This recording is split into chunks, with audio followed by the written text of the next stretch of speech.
le cercle RH pour parler de l'IA générative, mais avec un lien autour de la pédagogie, de l'apprentissage. Voilà, pour apprendre une langue, on appelle un prof, on l'apprend à l'école, et puis quand on l'a mal appris à l'école, eh bien on va ouvrir la porte d'instituts de formation pour apprendre une langue, quelle que soit la langue. L'IA a fait son apparition. Est-ce qu'elle peut remplacer ses profs? Est-ce qu'elle peut vous apprendre à parler sans avoir besoin de prof?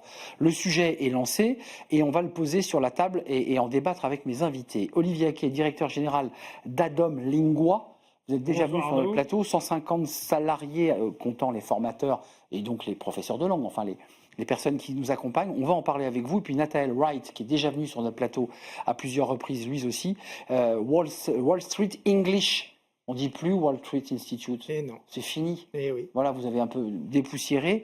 D'abord, je vous pose une question avant de commencer le débat, puisque je vous l'ai posé sur la table. Vous êtes forcément interpellé par ce sujet. Vous êtes des chefs d'entreprise. Vous l'utilisez, l'IA, vous? À titre personnel et à titre professionnel, oui, énormément. Et tous les jours. Tous les jours? Ah oui, tous les jours, et pour des usages variés. Pas uniquement pour... Pas du tout que pour la pédagogie, pas du tout que pour l'enseignement.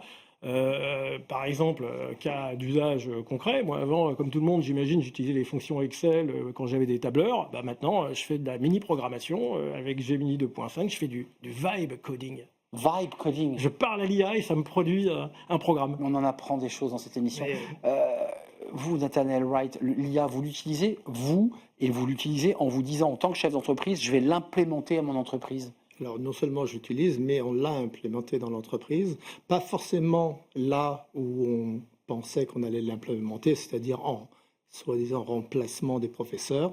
Nous n'y croyons pas. Nous, on pense que l'IA doit être pilotée par la pédagogie, pilotée par le professeur, alors que d'autres organismes, comme par exemple Duolingo, viennent d'annoncer qu'ils viraient tous les professeurs et qu'ils remplaçaient ça par de l'IA. Enfin, c'est pas fait d'ailleurs, enfin, si j'ai bien compris. Il est revenu sur la décision. Il a levé de bouclier. Il a fait un très beau coup financier, puisque le jour où il a annoncé ça, il y a eu plus 17% à la bourse de New York sur le cours de l'action.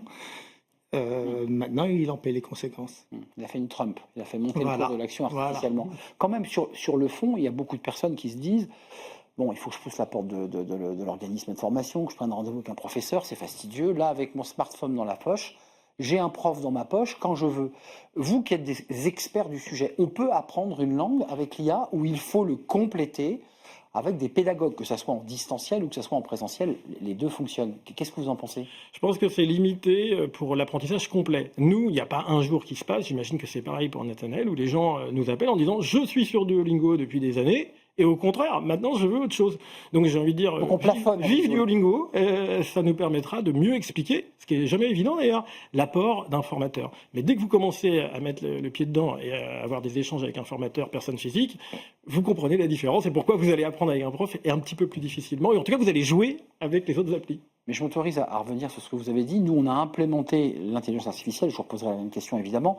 Vous l'implémentez, pourquoi faire? Parce qu'en préparant l'émission, j'ai découvert quand même que la demande de vos clients était d'affiner un peu plus encore les besoins pour répondre aux besoins individuels qui ne sont pas les mêmes entre chaque personne. Justement. Voilà. Nous, on a une méthode où vous préparez vos cours avant de prendre votre cours avec le professeur, vous les préparez online et donc on a énormément de données sur ce que font les stagiaires.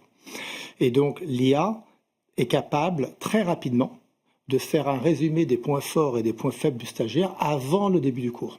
Le professeur récolte la donnée, n'a plus besoin de le faire, il a le résumé, il sait ce qu'il doit faire. Donc il va plus insister sur de la grammaire, peut-être moins sur du vocabulaire. Sur les points faibles. Les points faibles identifiés. Et donc il a ce tableau de bord. Exactement. Et c'est ça que vous avez implémenté. Notamment. Notamment. Oui. Oh là là. Est-ce que vous l'avez implémenté déjà pour...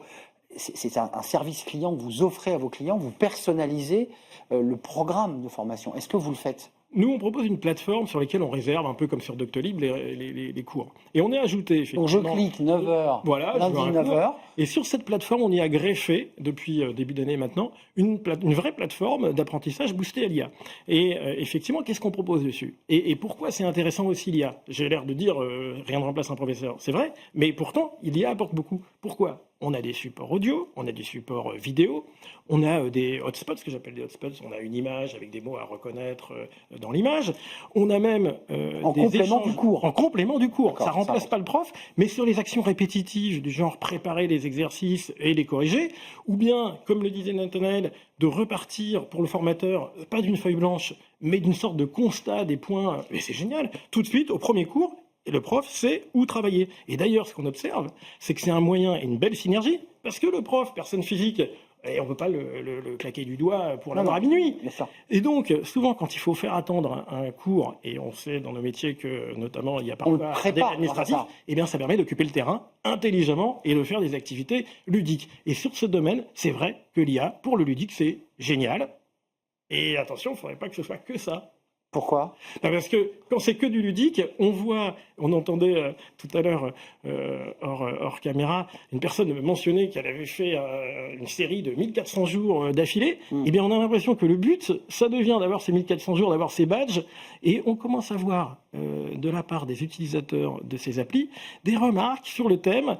Je refais toujours les mêmes erreurs de grammaire, et puis c'est quand même un peu paradoxal d'apprendre une langue avec une machine, alors que pourquoi on apprend une langue Ah, c'est pour aller pour communiquer. parler avec quelqu'un. Et oui, et aller dans un pays. Vous êtes d'accord avec ça? Vous avez ces clients qui commencent aujourd'hui à dire, en fait, on a un peu inventé la roue et on revient finalement En fait, au classique. il y a trois types de segments du marché. Il y a la grosse majorité du marché de personnes qui se disent qu'elles devraient apprendre, disons l'anglais, parce que c'est à 90% l'anglais, qu'elles devraient parler anglais, ce serait bien.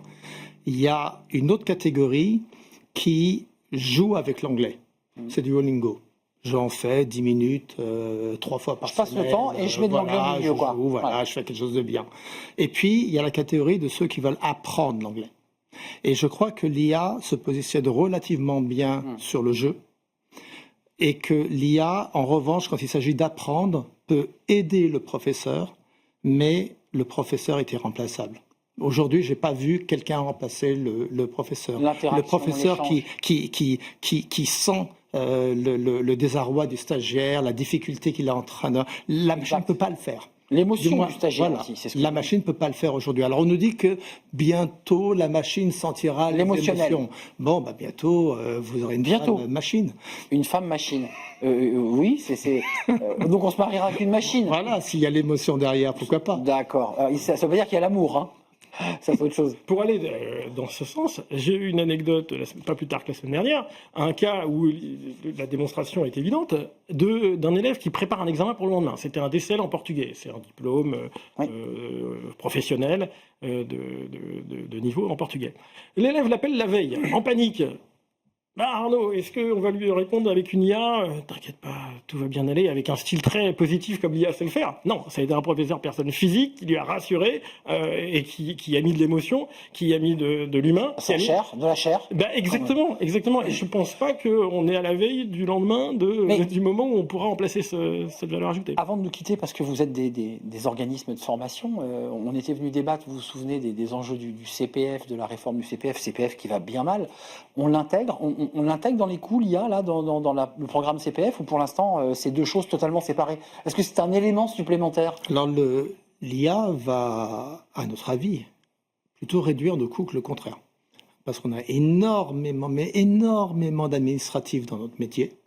Et là, on peut demander à l'IA de faire pas mal de choses à notre place. Vous gagnez du temps grâce à l'IA, parce que là, c'est l'autre volet. C'est l'autre volet. C'est la paperasserie du CPF. Mais on est dans un pays bien administratif. Mais vous l'avez intégré dans vos programmes de formation, cet élément IA, quand un stagiaire dit « je vais prendre mon CPF pour aller faire une formation au Wall Street English », il a de l'IA intégrée au programme ou c'est deux choses séparées?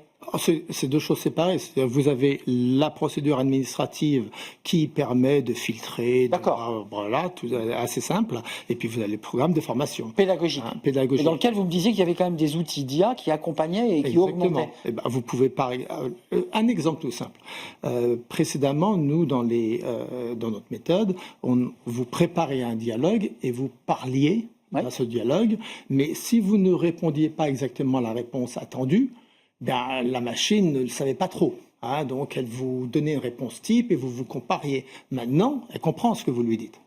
Et donc, au lieu de, elle s'attendait Ça, c'est génial. elle s'attendait à ce que vous lui disiez que vous étiez parti en week-end à Dublin, mais vous lui avez dit que vous êtes parti en week-end à New York. Et ben, elle va vous répondre, New York, c'est très bien. Alors qu'avant, elle vous répondrait, la Guinness, c'était pas mal. Ouais, donc elle passait totalement à côté. Voilà. Enfin, en grande partie à côté. Vous, c'est pareil dans la stratégie même des programmes de formation. C'est une question sensible parce que très sensible. le CPF, non mais vous allez voir pourquoi. Le CPF est un dispositif assez, le compte contrainte administrative. Ouais. Et pour répondre précisément à votre question, nous on intègre des modules d'IA dans toutes nos formations. Et pourtant, nos organismes régulateurs, contrôleurs, nous rémunèrent et nous... France Compétences, pour ne pas les citer. Sur les heures de temps formateur. Et pas sur les... Et c'est pour ça que je pose la question. Donc c'est intéressant parce que, pourquoi la question est profonde, c'est parce que, quelque part, on est un peu old school et pour l'instant, on est, en tout cas, on considère dans le CPF que les vraies heures, ce sont les heures avec un formateur. Maintenant, il n'en est pas moins vrai que nous, quelque part en bonus, et j'imagine que Nathalie fait pareil, on propose ces outils boostés à l'IA, tout simplement parce qu'on voit la synergie et qu'on croit à fond à la synergie prof-IA, mais il va falloir que la modernité s'empare des usages actuels. Juste un mot chacun, parce que pour le coup, c'est un autre sujet qui est adressé à vos formateurs, à ceux qui maîtrisent une langue, qui sont parfois même anglais eux-mêmes. Ils ont accepté facilement de se marier à l'IA, parce que c'est bien beau de marier les élèves et l'IA et les programmes, mais et les profs vous disent, mais moi je touche pas à ce truc. Oh, si. Quand vous leur matchez le travail et que vous leur préparez leur compte rendu, quand on est sur Olivier ne semble pas sur votre ligne. Non, mais attendez, regardez où on peut aller. On est quand même sur des programmes où là, on a une discussion. Donc, imaginons, on a un cours de langue. Je mets l'iPad qui tourne à côté. Il écoute tout ce qu'on dit.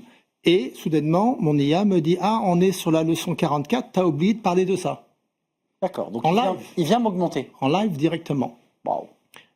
Sur les éléments de préparation et de correction, blocage. Alors sur les éléments de préparation et ensuite de correction, ça apporte au professeur. Mais il ne faut pas se leurrer, il y a une vraie retenue, une vraie peur qui dépasse notre secteur, qui couvre tous les secteurs, de beaucoup de formateurs qui se disent l'IA va manger mon travail, va me prendre mon travail.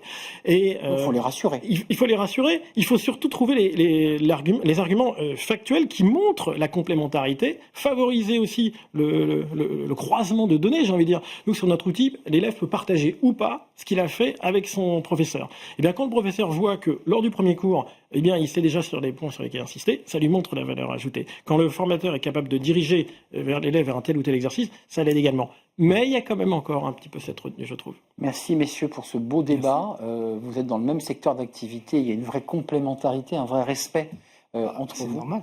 C'est normal, mais ce n'est pas toujours le cas. Merci à vous, Nathaniel Wright, PDG de Wall Street English. Pour être précis, j'ai mis le bon accent ou pas? C'est bien. J'ai besoin d'un peu d'IA peut-être encore. Merci d'être venu et merci Olivier Haquet, vous êtes le directeur général d'Adom Lingua.